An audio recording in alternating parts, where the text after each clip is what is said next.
Hello बच्चों, हम लोग कक्षा 12 भौतिक विज्ञान में पहले चैप्टर वैद्युत आवेश तथा क्षेत्र का आज दूसरा लेक्चर पढ़ेंगे और उसमें सबसे महत्वपूर्ण टॉपिक है कूलाम का नियम।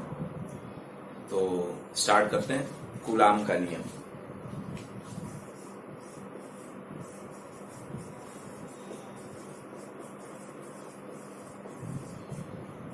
कूलम्स लॉ कहते हैं इसे। Coulomb's law. अब अगर हम ये मान लें कि दो बिंदु आवेश है, यहाँ पर एक Q1 आवेश है और एक ये दूसरा यहाँ पर Q2 आवेश है, इनके बीच की दूरी स्मॉल r है। तो चूंकि आप देख रहे हैं दोनों एक ही प्रकृति के आवेश हैं, हमने दोनों को प्लस माना हुआ है, तो ये धनावेश पहला जो आवेश Q1 है ये दूसरे पर इस दिशा में प्रतिकर्षण बल लगाएगा F। इसी प्रकार जो दूसरा धनावेश Q2 है ये पहले आवेश Q1 पर एक इस दिशा में बल आरोपित करेगा F। इसको हम प्रतिकर्षण वैद्युत बल कह सकते हैं, दोनों आवेशों के बीच लगने वाला। तो कूलाम ने ये बताया कि ये प्रतिकर्षण वैद्युत बल, ये वैद्युत बल जो होगा F, कैपिटल F, ये दोनों आवेशों की मात्राओं के गुणनफल के अनुक्रमानुपाती होता है। इसका मतलब है कि यदि आवेश के परिमाण अधिक हैं तो निश्चित है कि जो लगने वाला बल है उसका मान भी अधिक होगा। और साथ ही साथ ये बताया कि ये बल इन दोनों आवेशों को मिलाने वाली जो दूरी है स्मॉल r, इसके वर्ग के व्युत्क्रमानुपाती होता है। इसका ये मतलब हुआ कि अगर दूरी बढ़ेगी तो बल का मान घटेगा, तेजी से घटेगा।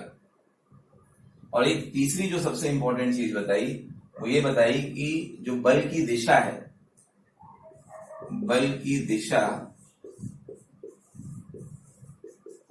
दोनों आवेशों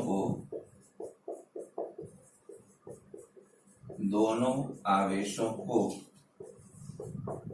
मिलाने वाली रेखा के अनुदिश होता है। मिलाने वाली रेखा के अनुदिश होता है। अनुदिश होता है। थोड़ा इसको समझिए कि क्या है इसका मतलब। इसका यह मतलब है कि जो दोनों आवेश जिस भी लाइन से मिलाए जाएंगे बल उसी पे होगा।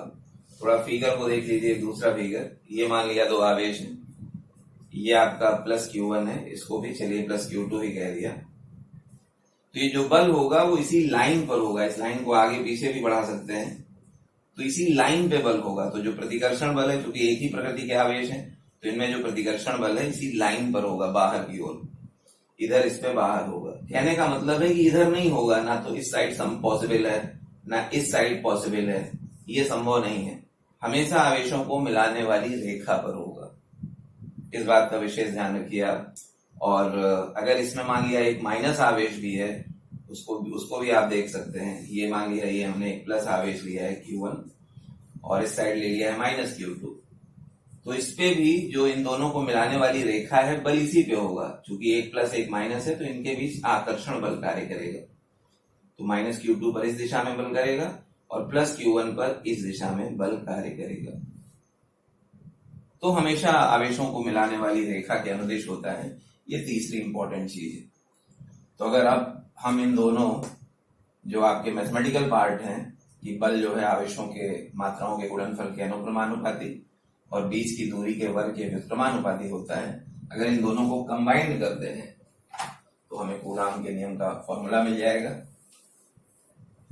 देखिए, दोनों को जब आप कंबाइन करोगे तो ये आ जाएगा F प्रोपोर्शनल Q1 Q2, ये प्रोडक्ट में है, अंश में है, और R स्क्वायर जो है ये हर में है, तो ये नीचे आ जाएगा R स्क्वायर।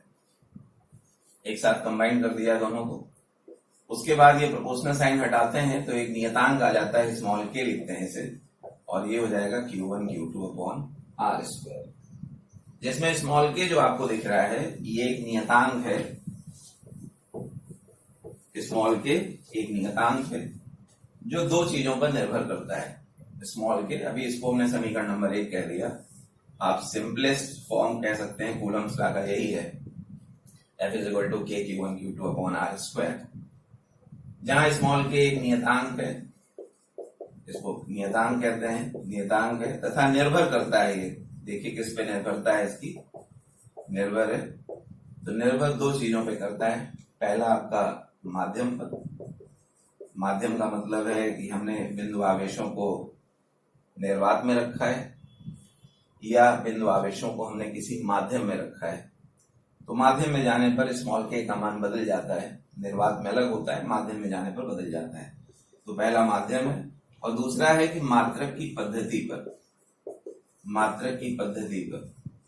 इसका मतलब है कि सिस्टम ऑफ यूनिट्स आप एसआई में ले रहे हैं या आप सीजीएस पद्धति में ले रहे हैं, आपको ये बताना होगा कि एफ आप किस पद्धति में, F Q1 Q2 are square ये किस सिस्टम में ले रहे हैं।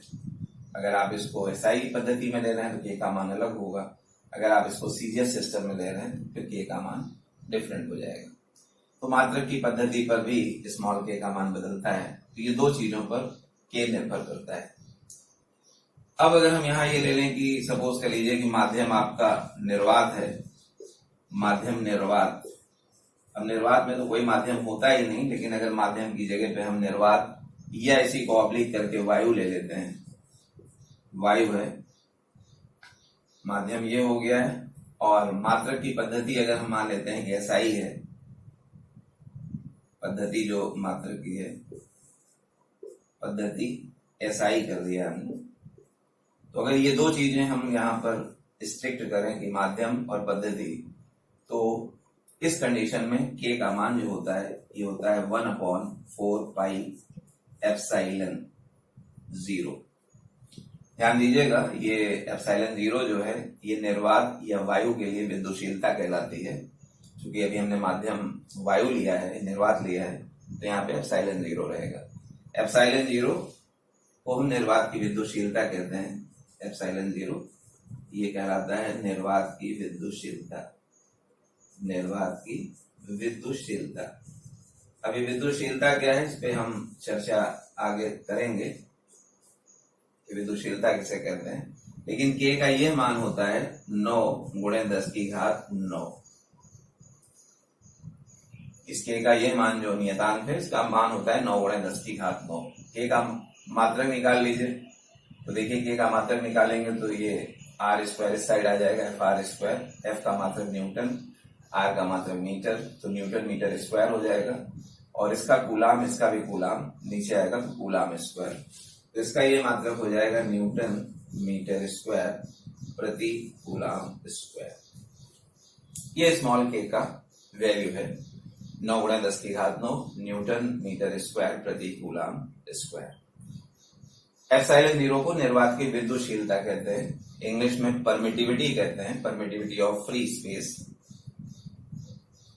तो अब अगर हम इस वैल्यू को के को समीकरण नंबर 1 में रख दें तो हमें एक दूसरा समीकरण यहां से मिल जाता है कूलाम के नियम का, एक दूसरा फॉर्मूला कह सकते हैं आप मिल जाता है, और वो हो जाता है F is equal to 1/4 pi epsilon 0 Q1 Q2 upon R square. इसको हम इक्वेशन नंबर 2 कहेंगे। आप ये भी लिख सकते हो, और अगर जब हम सवालों में इस फॉर्मूले का उपयोग करेंगे तो ये फॉर्मूला हो जाएगा 9 × 10⁹9 Q1 Q2 upon R square. देखिए ये बात अच्छी तरह से समझनी है कि जब बिंदु आवेश हमारे वायु में रखे हैं, वायु का मतलब कमरे में रखे हैं, बाहर मैदान में अगर हमने दो आवेशों को कुछ दूरी पर रखा है, तो यदि माध्यम वायु है तब ये 1/4 पाई एप्सिलॉन 0 का मान 9 × 10⁹9 लेना है। तो ज्यादातर जो हमारे न्यूमेरिकल्स हैं उसमें हमें आवेशों को वायु माध्यम में रख करके ही आवेशों के बीच लगने वाले बल को निकालना रहेगा, तो हम इस फॉर्मूले का उपयोग करेंगे। एप्सिलॉन 0 आपको बताया मैंने निर्वात की विद्युशीलता है। तो आप ये भी लिख सकते हैं कि ये जो लगने वाला बल है इसको समीकरण नंबर 2 कह सकते हो आप। तो यहां पर आप ये लिख सकते हैं वायु।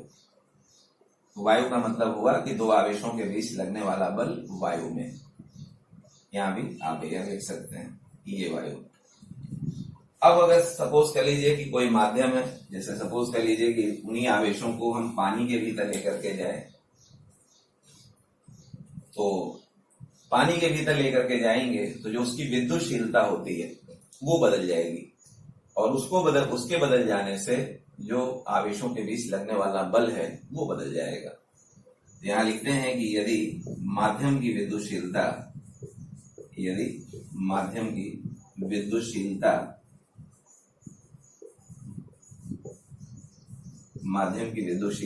एप्सिलॉन एम है, तो फिर आप जब बल निकालेंगे एफ, हमने इसको माध्यम मान लिया है, मीडियम है ये, एम फॉर मीडियम, तो ये बराबर हो जाएगा 1/4 पाई एप्सिलॉन एम। जहां एप्सिलॉन 0 था उसकी जगह पे हमने एप्सिलॉन एम कर दिया है, और ये हो जाएगा Q1 Q2 upon R square. तो ये किसी माध्यम के लिए दो आवेशों के बीच लगने वाला बल है। किसी माध्यम में दो आवेशों के बीच लगने वाला बल 1/4 pi epsilon M Q1 Q2 upon R square. अब देखिए एप्सिलॉन एम हर माध्यम के लिए अलग अलग होगा। बहुत सारे माध्यम हो सकते हैं, कोई तेल हो सकता है, पानी हो सकता है, तो अलग अलग माध्यमों में एप्सिलॉन एम का मान अलग अलग होगा। तो देखिए इसकी वैल्यूज याद करना बहुत मुश्किल है हर माध्यम के लिए। तो इसमें एप्सिलॉन एम और एप्सिलॉन 0 इसमें एक रिलेशन में भी मैं आपको बताता हूं। ये जो एप्सिलॉन एम है, जिसको हम लोग माध्यम की विद्युतशीलता कहते हैं, तो एप्सिलॉन एम माध्यम की विद्युतशीलता, इसका ये फॉर्मूला हम लोग इस तरह भी लिखते हैं एप्सिलॉन 0 के, जिसमें के जो है उस माध्यम का परावैद्युतांक कहलाता है। कैपिटल के जो है इसको हम उस माध्यम का परावैद्युतांक कहते हैं।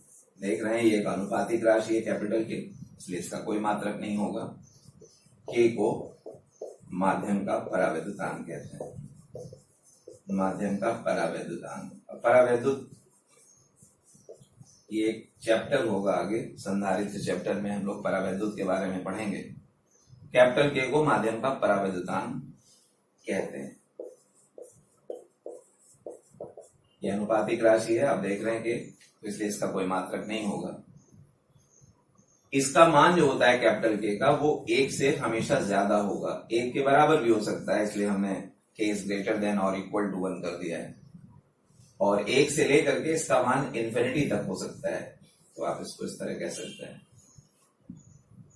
1 से लेकर के अनंत के बीच कैपिटल के का मान हो सकता है। थोड़ा ये अंतर समझने की जरूरत है कि यहां हमने कैपिटल के जो लिखा है ये माध्यम का परावैद्युतांक है, और स्मॉल के जो लिखा था ये अनुक्रमानुपाती नियतांक है। ये दोनों एक नहीं है, अलग अलग है। ये स्मॉल के जब प्रोपोर्शनल हटाया था तो उसकी जगह पे आया था, और ये कैपिटल के तब आएगा जब हम माध्यम बदल देंगे, वायु से और किसी माध्यम में जाएंगे तो ये कैपिटल के की वैल्यू आएगी। तो अब अगर हम यहाँ एप्सिलॉन एम का मान एप्सिलॉन 0 के समीकरण नंबर इसको 3 कह देंगे। 3 में अगर हम रख दें इसको, तो आप देखिए समीकरण 3 जो है वो बदल जाएगा, और वो समीकरण हो जाएगा आपका इस तरह चेंज हो जाएगा। आप बताएंगे एफ माध्यम, तो ये बराबर हो जाएगा 1/4 पाई एप्सिलॉन 0, एप्सिलॉन एम की जगह पे एप्सिलॉन 0 के, तो ये कैपिटल के हो जाएगा, और ये हो गया Q1 Q2 upon R square. तो जब भी किसी माध्यम में दो आवेशित कण रखे गए हैं r दूरी पर Q1 Q2, तो उनके बीच लगने वाले बल को इस सूत्र से निकालेंगे। इसको समीकरण नंबर 4 कहती है। अब समीकरण 4, दो आवेशों के बीच किसी माध्यम में लगने वाला बल है, और समीकरण नंबर 1 उन्हीं दो आवेशों के बीच वायु में जब उनको रखा है तो उनके बीच लगने वाला बल है। अगर हम भाग दे दें समीकरण 4 में समीकरण 2 से, तो देख लेते हैं जरा क्या मिलेगा। यहां भाग दे दीजिए, समीकरण 4 में 2 से भाग दे दीजिए, तो ये मिलेगा आपको एफ माध्यम और अपॉन बटे में आ जाएगा एफ वाई भाग दीजिएगा तो देखिए 1/4πε0 Q1 Q2 upon R square दोनों में कॉमन है, केवल यहाँ कैपिटल के है तो कैपिटल के यहाँ आ जाएगा। बस भाग देने पर बाकी चीजें कट जाएंगी, केवल कैपिटल के डिनोमिनेटर यानी हर में रह जाएगा। तो अब यहां से अगर आप एफ माध्यम की वैल्यू निकालते हैं, एफ माध्यम, तो ये बराबर हो जाएगी एफ वायु और अपॉन कैपिटल के। आपको बताया था मैंने कैपिटल के का मान हमेशा एक से ज्यादा होता है, एक के बराबर भी होता है। अगर आप निर्वात की बात करें तो के का मान 1 होता है। तो कैपिटल के चूंकि 1 से बड़ा है, इज ग्रेटर देन 1, तो इसलिए आप कह सकते हैं किसी भिन्न का हर अगर 1 से बड़ा है तो जो भिन्न का मान होता है वो अंश से छोटा हो जाता है। तो एफ माध्यम जब आप कैलकुलेट करेंगे तो ये हमेशा कम होगा एफ एयर से, वायु से। मतलब यह हुआ कि यदि दो आवेशित कणों को वायु में किसी निश्चित दूरी पर रखा गया है तो उसके बीच लगने वाला बल ज्यादा होगा। अगर वही आवेशित कणों को उतनी ही दूरी पर किसी माध्यम के भीतर रख दिया जाए तो उनके बीच बल का मान घट जाता है। तो ये वही बता रहा है कि आवेशित कणों के बीच लगने वाला बल जो है वो वायु में रखे आवेशित कणों के बीच लगने वाले बल से कम हो जाएगा। तो ये बड़ी महत्वपूर्ण चीज है, ये बात आपको समझना है कि माध्यम में जाने पर बल का मान घट जाता है, कम हो जाता है। चलिए इसके बाद फिर आपको निर्वात की विद्युतशीलता जो एप्सिलॉन 0 बताया है, इसके बारे में भी थोड़ी सी चर्चा कर ली जाए। एप्सिलॉन 0 निर्वात की विद्युतशीलता है। अभी हमने समीकरण नंबर 2 पढ़ा भी है। तो एप्सिलॉन 0 का मात्रक तथा विमीय सूत्र, ये दो चीजें आपको निकाल के बता देता हूं। एप्सिलॉन 0 का मात्रक तथा विमीय सूत्र, देखिए हमने ये फॉर्मूला पढ़ा था, F is equal to 1/4πε0 Q1 Q2 upon R square. आपको एप्सिलॉन 0 का मात्रक बताना है, एप्सिलॉन 0 का विमीय सूत्र बताना है। बहुत आसान है। देखिए एप्सिलॉन 0 को यहां से ऊपर करिए, F की जगह पे ले आइए और F को एप्सिलॉन 0 की जगह पे ले जाइए। क्रॉस मल्टीप्लाई किया है, F को एप्सिलॉन 0 को ऊपर कर लिया और ये हो गया Q1 Q2 upon R square. अब आप इसमें मात्रक रख दीजिए। देखिए आवेश का मात्रक Q1 का मात्रक कूलाम होगा, तो ये कर दिया हमने कूलाम। Q2 का मात्रक भी कूलाम होगा, दूसरा आवेश है, बटे 4 पाई का कोई मात्रक नहीं है। कैपिटल F का मात्रक न्यूटन होगा और दूरी है, इसका मात्रक मीटर हो जाएगा, metre square.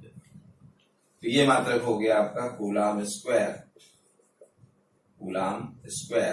Upon newton metre square.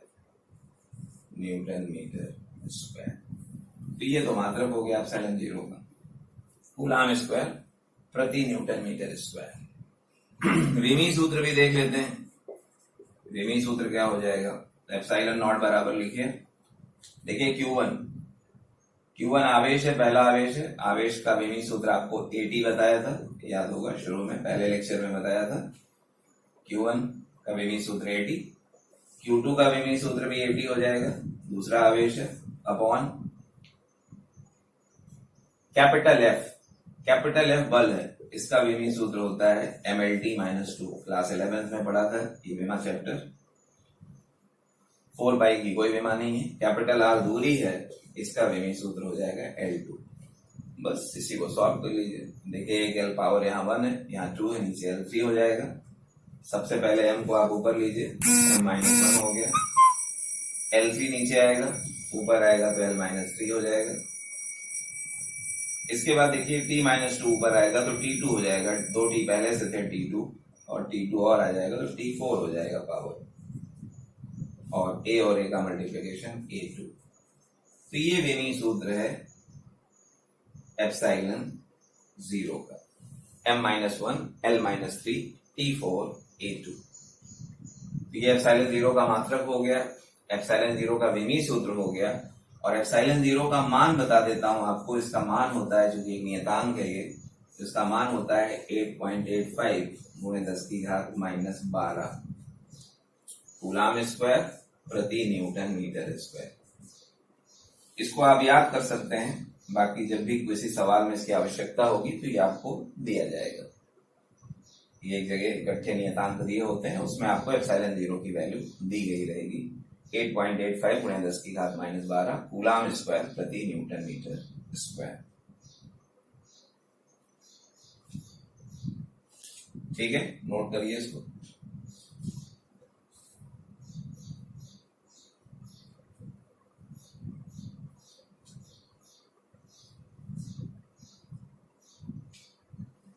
हो गया। अब देखिए इसके बाद जो है ये हो गया, कूलाम का नियम हो गया। इन्हीं दो आवेशों के बीच यदि वायु में रखे गए हैं तो उनके बीच कितना बल कार्य करेगा, वो फॉर्मूला हमने देख लिया। अगर दो आवेशों को हमने किसी माध्यम में के परावैद्युतांक के माध्यम में रख दिया है तब उनके बीच कितना बल कार्य करेगा, ये दो तरह के फॉर्मूले हमने पढ़ लिए हैं। हमने ये भी देख लिया है कि उन दोनों बलों में कौन सा बल ज्यादा होगा, कौन सा बल कम होगा। इसके बाद देखते हैं अगला टॉपिक है कूलाम के नियम का सदिश स्वरूप। कूलाम के नियम का सदिश रूप। सदिश मतलब होगा वेक्टर। कभी कभी एग्जामिनेशन में ये पूछ लिया जाता है कि कूलाम के नियम का सदिश रूप क्या है, उसका वेक्टर फॉर्म क्या है, वेक्टर में आप कैसे लिखोगे आप। तो एक बार फिर चित्र वही वाला बना लेता हूं इस तरह। देखिए जैसे ये हमने मान लिया था कि Q1 आवेश है प्लस Q1, और यहां से R दूरी पर ये दूसरा आवेश हमने ले लिया था, यहाँ पे बिंदु आवेश है Q2 ले लिया है, इसकी दूरी को हमने R कह दिया। इस आवेश को हमने नंबर 1 कह दिया है, इस आवेश को नंबर 2 कह दिया है। ये दो आवेश हैं, 1 2 इनके नाम दे दिए हैं, आवेश हैं Q1 और Q2। ठीक है। अब अगर आप देखते हैं यहां पर कि Q1 जो धनावेश है इस प्लस Q2 पर इस दिशा में एक बल आरोपित करता है, प्रतिकर्षण बल। प्रतिकर्षण इसलिए क्योंकि दोनों आवेशों की प्रकृति एक ही है, नेचर एक है। तो इस बल का नाम हम देते हैं F21। इसका मतलब है कि फोर्स ऑन 2, इस दो पर एक के द्वारा आरोपित बल F21 कहते हैं। फोर्स ऑन 2 बाई 1, जो पहला सफिक्स है उस पर लगने वाला बल है, और जो दूसरा सफिक्स है उसके द्वारा, तो 2 पर 1 के द्वारा आरोपित बल। इसी प्रकार ये Q2 जो है इस Q1 पर इस दिशा में एक बल आरोपित करेगा। इस बल का नाम होगा F12, फोर्स ऑन 1 बाई 2। कण 1 पर दो दूसरे कण द्वारा आरोपित बल, ये हो जाएगा F12। अब चूंकि वेक्टर फॉर्म में करना है इसलिए अब हमने बलों को वेक्टर में लिखा हुआ है। चलिए एक और इंपॉर्टेंट चीज यहां पे देखिए, जैसे ये कण Q1 है, ये Q2 है। अगर हम इस दिशा को दिखाएं, यहां पे इस दिशा को, ये दिशा है 1 से 2 की जो दिशा है, तो इसको आप लिख सकते हैं वेक्टर R2 माइनस R1। ये जो वेक्टर की दिशा है ये वेक्टर R2 माइनस R1 हो जाएगा। या अगर आप इसकी दिशा उसमें लिखना चाहेंगे तो इसको फिर हम लोग उस तरह भी लिख सकते हैं। इसको आप कैप में भी कर सकते हैं। चलिए अभी कैप वाला आगे आपको स्पष्ट करते हैं। ये हो जाएगा R2 माइनस R1। तो अब अगर हम कूलाम के नियम को वेक्टर स्वरूप में लिखें तो देखिए कण 2 पर, यहां लिखेंगे कण 2 पर 1 द्वारा आरोपित बल, आरोपित बल। चलिए बताइए, देखिए F21 क्या हो जाएगा वेक्टर फॉर्म में। ये बराबर हो जाएगा 1/4 पाई एप्सिलॉन नॉट। मान लिया है कि वायु में ही रखे हैं आवेशित कण। आवेशित कणों का उनके उनके परिमाणों का गुणनफल कर दिया है Q1 Q2 और बटे डिस्टेंस आप आर स्क्वायर कर दीजिए। इतना तो आपने कूलाम का नियम पहले ऑलरेडी पढ़ा हुआ है। ये एक्चुअली परिमाण है यहां से यहां तक। अब चूंकि इधर आप देख रहे हैं कि देखिए इसमें हमने बल के ऊपर वेक्टर लगाया है, मींस बाईं तरफ का ये टर्म वेक्टर है, सदिश है। तो दाहिनी तरफ अभी हमने परिमाण लिखा है तो साथ में हमें दिशा लिखना पड़ेगा और दिशा को बताने वाला जो वेक्टर होता है उसको हम लोग इकाई वेक्टर कहते हैं। तो अब आप देखिए F21 की दिशा, आप देखिए वेक्टर R2 माइनस R1 की दिशा में है, वेक्टर R2 माइनस R1 की दिशा में। तो अगर हम इस दिशा में इकाई वेक्टर निकालना चाहें तो आपने पहले पढ़ा है कि जैसे किसी वेक्टर का इकाई वेक्टर जो होता है r कैप, ये बराबर होता है वेक्टर r बटे मॉड r। ये इस तरह का फॉर्मूला है। r कैप दिशा वेक्टर निकालने का फॉर्मूला है वेक्टर r बटे मॉड r। तो अगर R2 माइनस R1 की दिशा में आप इकाई वेक्टर निकालोगे तो वो ये हो जाएगा R2 माइनस R1, ये मान लिया इसका यूनिट वेक्टर हमें निकालना है, तो ये बराबर हो जाएगा वेक्टर R2 माइनस R1 ये और बटे मॉड R2 माइनस R1 ये हो जाएगा। ये यूनिट वेक्टर है, इसको इकाई सदिश कह देते हैं। अब चूंकि इसके ऊपर ऑलरेडी वो लगा हुआ है इकाई सदिश,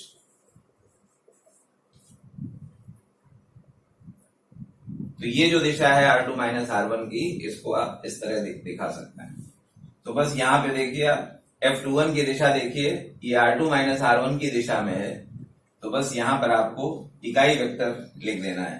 तो ये हो जाएगा vector R2 minus R1, vector R2 minus R1 और बटे ये मॉड में आ जाएगा R2 माइनस R1 का मॉड, ये मॉड कर लो। ये बात नहीं समझ आई?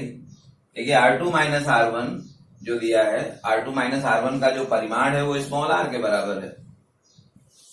चाहे तो आप स्मॉल r को भी इस तरह लिख सकते हैं, स्मॉल r जो लिखा है उसको आप वेक्टर R2 माइनस R1 का मॉड लिख सकते हो इस तरह।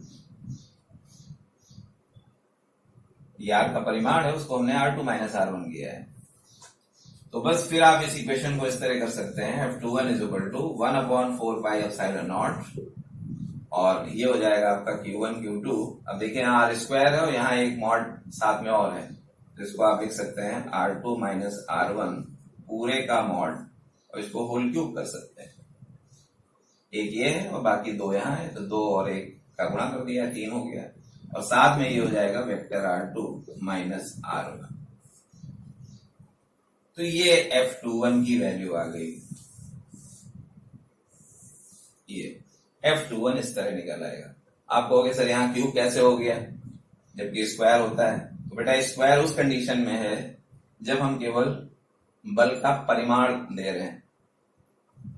अगर हम बल को दिशा के रूप में भी लिख रहे हैं तो चूंकि यहाँ यूनिट वेक्टर जो था, यूनिट वेक्टर को हमने कंप्लीट वेक्टर और बटे उसके मॉड में लिखा है, तो एक मॉड और आएगा, R स्क्वायर पहले से था, एक मॉड और आ गया, तो जो दोनों का मल्टीप्लीकेशन करेंगे तो R क्यूब हो जाएगा। ध्यान रखिए ये कंप्लीट वेक्टर है R2 माइनस R1, ये दिशा वेक्टर नहीं है, ये कंप्लीट वेक्टर हुआ। ठीक है, तो ये इकाई सदिश है, इकाई सदिश R2 माइनस R1 का वो बराबर है R2 माइनस R1 और बटे मॉड R2 माइनस R1। इस तरह हो गया। आप कहोगे कि क्या सर इसको हम एक कोई प्रॉपर उसमें नहीं लिख सकते क्या R2 माइनस R1 को? तो देखिए फिर बेटा किताबें ऐसी हैं, अब हमारे पास दो अलग अलग तरह की किताबें हैं जिसमें R2 माइनस R1 को क्या लिखा गया है वो मैं थोड़ा सा आपको स्पष्ट कर दूं। अब R2 माइनस R1 जो है कुछ किताबों में इसको R21 लिखा है, ऐसे लिखा है। कुछ किताबों में R2 माइनस R1 को R12 लिखा है। अब भाई हमारी जानकारी हमारे हिसाब से तो ये ज्यादा बेहतर है, क्योंकि अब इसमें अगर हम पढ़ेंगे तो कुछ किताबें गलत हो जाएंगी, कुछ किताबें सब सही हो जाएंगी। लेकिन अगर मेरा ओपिनियन पूछा जाए कि सर इन दोनों में कौन सा इक्वेशन ज्यादा प्रॉपर रहेगा, तो ये मैं ऊपर वाले को ज्यादा प्रॉपर कहूंगा कि R2 minus R1 is equal to R21, क्योंकि ये चीज हमारी एनसीईआरटी में भी लिखा है, और भी जो बहुत अच्छी बुक्स, प्रेस्क्राइब्ड बुक हैं, अच्छे ऑथर्स की बुक है, उनमें भी इसी बात को मेंशन किया गया है। तो अगर आप इस तरह के टर्म में लिखना चाहते हो तो फिर R2 माइनस R1 को आप वेक्टर R21 लिख सकते हो। तो अगर इसको भी मैं यहाँ पे लिख देता हूं तो आप देख लीजिए फिर इसी फॉर्मूले को किस तरह हम कर सकते हैं। ये फॉर्मूला इस तरह भी लिखा जा सकता है, F21 is equal to 1/4πε0 Q1 Q2 upon, इसको मॉड कर देंगे R2 माइनस R1 इसका होल क्यूब, और यहां पर आप लिख देंगे R21 कर देंगे। अगर इस दिशा में आप दिखाना चाहें तो R21 की दिशा ये हो जाएगी, इकाई वेक्टर है और इसकी दिशा ये दिशा है। तो इस तरह भी आप कर सकते हैं, R21 भी लिख सकते हैं। ये तो अभी हमने कण Q2 पर, जो आवेशित कण Q2 पर Q1 द्वारा आरोपित बल निकाला है। अब इसके बाद अगर हम इस पे आए कि Q1 पर कितना बल कार्य करेगा, F12 निकालें, तो बिल्कुल इसी का जस्ट अपोजिट हो जाएगा। देखिए अब ये दिशा, इस दिशा की बात करिए भाई, जब आप F21 की दिशा की बात कर रहे थे तो उसके लिए ये दिशा हमारी इंपॉर्टेंट। अब F12 की दिशा जब हम निकालेंगे इस दिशा में, तो उसके लिए ये बाईं तरफ ये रहेगा, तो ये हो जाएगा vector R1 minus vector R2। देखिए ये जो आपका 1 F12 का मतलब ये हुआ कि फ्रॉम 2 to 1 ये दिशा आपकी है, तो अंतिम माइनस प्रारंभिक होता है 2 से 1, तो हमने किया R1 माइनस R2। अगर इसको उसमें लिखना चाहेंगे आप तो इस तरह लिख सकते हैं, R12 वेक्टर में लिख सकते हैं। बाकी इसकी दिशा जब आएगी तो इसकी दिशा में कैप कर देंगे आप। तो बिल्कुल अगर आप इसी आधार पर F12 की वैल्यू लिखना चाहें, वो देख लीजिए कैसे लिखना होगा।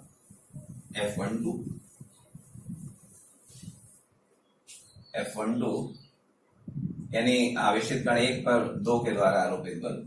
तो F12 जब कैलकुलेट करेंगे तो ये आ जाएगा 1/, यहां लिख सकते हैं आप कण Q1 पर Q2 द्वारा आरोपित बल,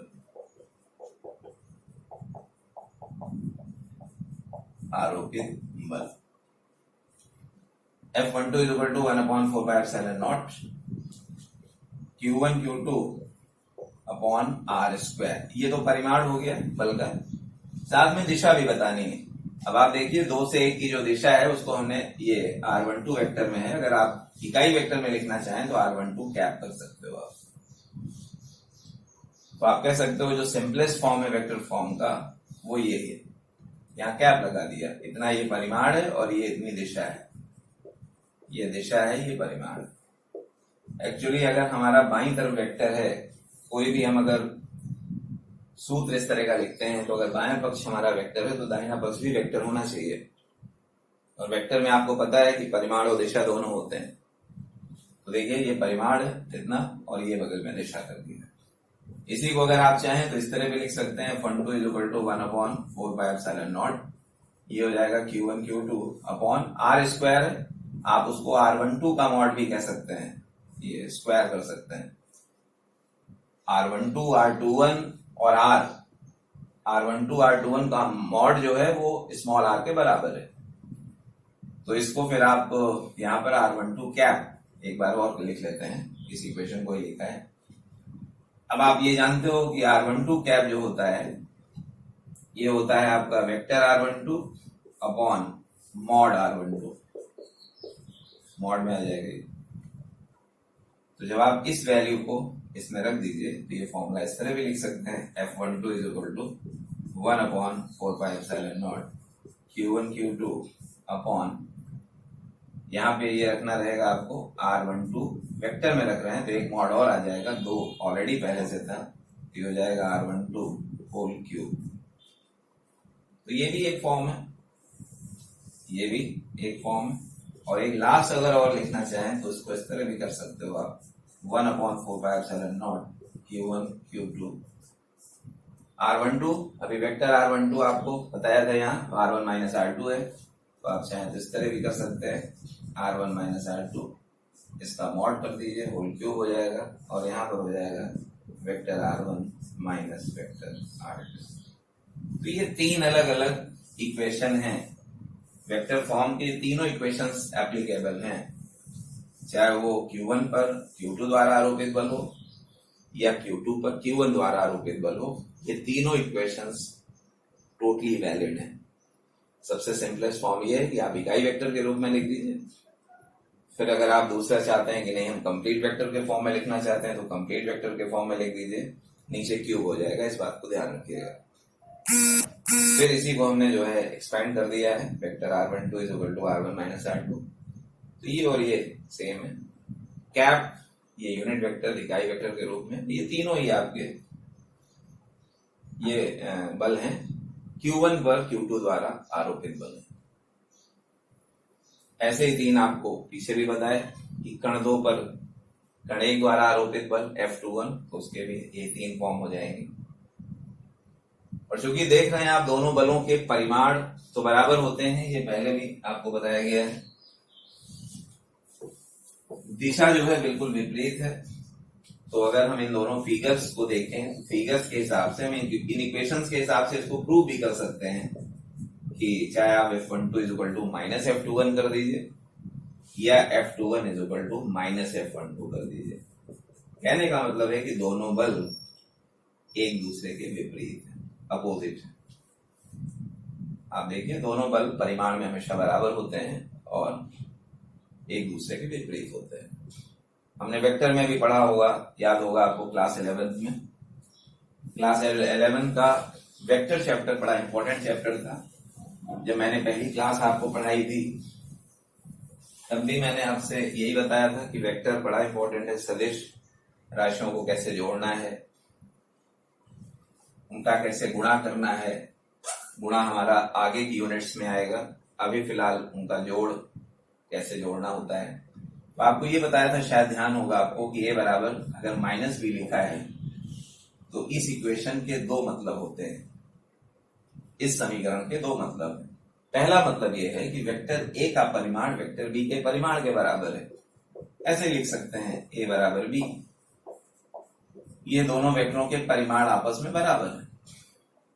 और दूसरा ये लिख सकते हैं, माइनस चिन्ह ये बताता है कि दोनों वेक्टर विपरीत दिशाओं में हैं, दोनों वेक्टरों की दिशाएं विपरीत हैं। तो पहली चीज तो ये बताते हैं कि परिमाण में बराबर है, ये परिमाण बराबर।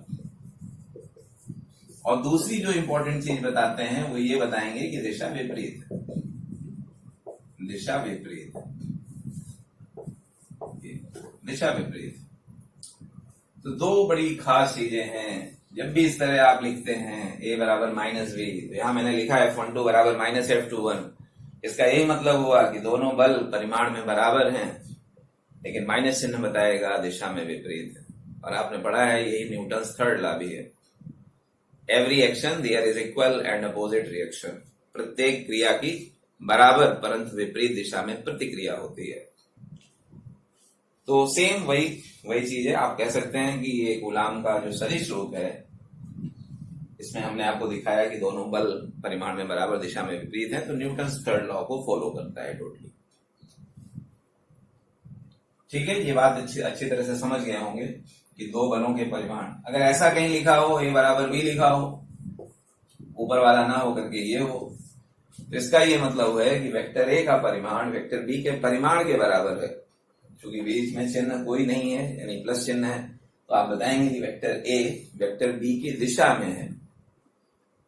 तो ये जो अभी दो इक्वेशन बताई, तो पहली इक्वेशन तो यही वैलिड होगी, यानी दोनों के परिमाण बराबर हैं, लेकिन इस वाले केस में दोनों की दिशाएं भी समान है।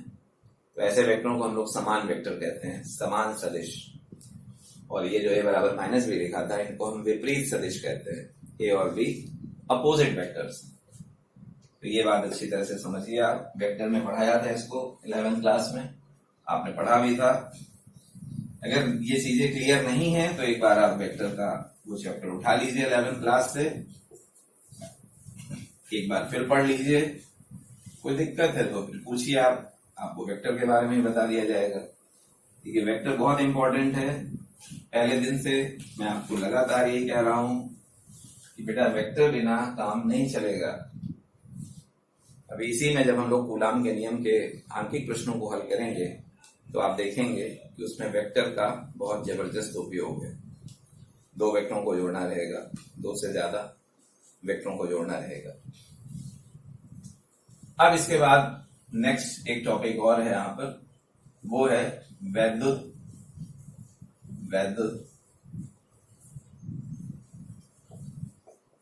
तथा गुरुत्वीय बलों की तुलना।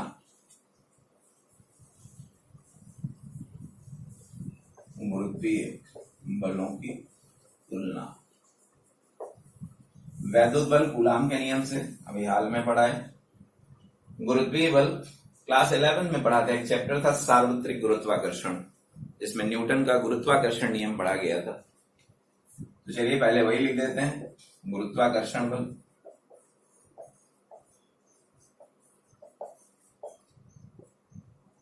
गुरुत्वाकर्षण बल और इधर हमने लिख दिया वैद्युत बल। चलिए दोनों का थोड़ा सा कंपैरिजन कर देते हैं, जान लीजिए कि क्या फर्क होता है दोनों में।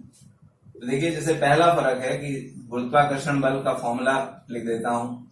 ये फॉर्मूला था आपका F बराबर G m1 m2 बटे r स्क्वायर।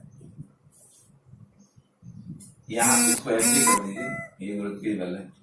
और वैद्युत बल हो जाएगा Fe बराबर K Q1 Q2 upon r square.